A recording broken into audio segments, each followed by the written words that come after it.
And I want you to think about what you feel when you get dressed up, or you put on a tux, or you put on a nice suit, and you go to an event. And I want you to think about how that feels. I want you to think about how powerful you feel, how successful you feel, even if you're not. What if you woke up every single day with that feeling? What if you woke up every single day with that confidence? What if you woke up every single day feeling like the baddest motherfucker in the room, and you walked around with that everywhere you went? How different would your life be? How different would your relationships be? How different would your career be? But how do we translate that into day-to-day life? Because even people who wear suits know that if you wear a suit every day, it loses its luster. If you wear a tux every day, they call you a waiter. It's not the tuxedo, it's not the dress, it's not the suit that makes you feel that way. It's the pride and your attention to detail. And this is how successful people cultivate this feeling over the course of their everyday life. You have to understand that you feeling that way is a direct reflection of how you're living up to the standards that you know in your heart you hold for yourself.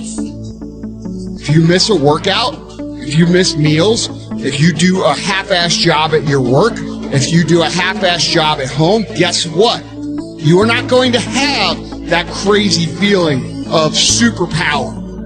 Here's the good news.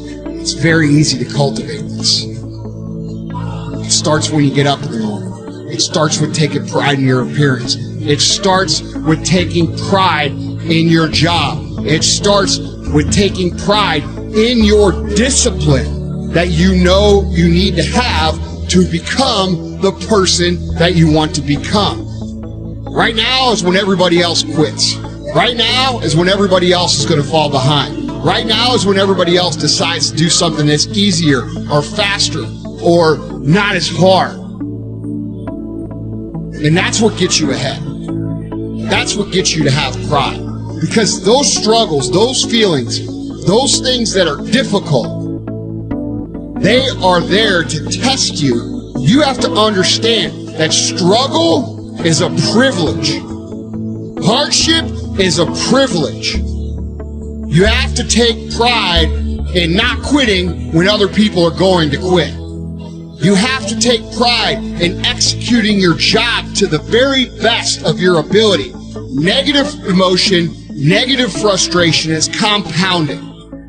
If you can't figure out how to create a good situation out of a situation where you're having difficulty, you are in for a long ass kicking. Your whole life is going to be a fucking train wreck. You talk about how the competition is the greatest at the bottom of the pyramid. The reason the competition is the greatest at the bottom of the pyramid is because it's easy. As you not just enduring your struggles and enduring your frustration, but turning them into a privilege. Knowing that they're teaching you a lesson. Knowing that other people who aren't as gritty and tough as you are quitting while you're sitting there suffering. Suffering is a fucking privilege.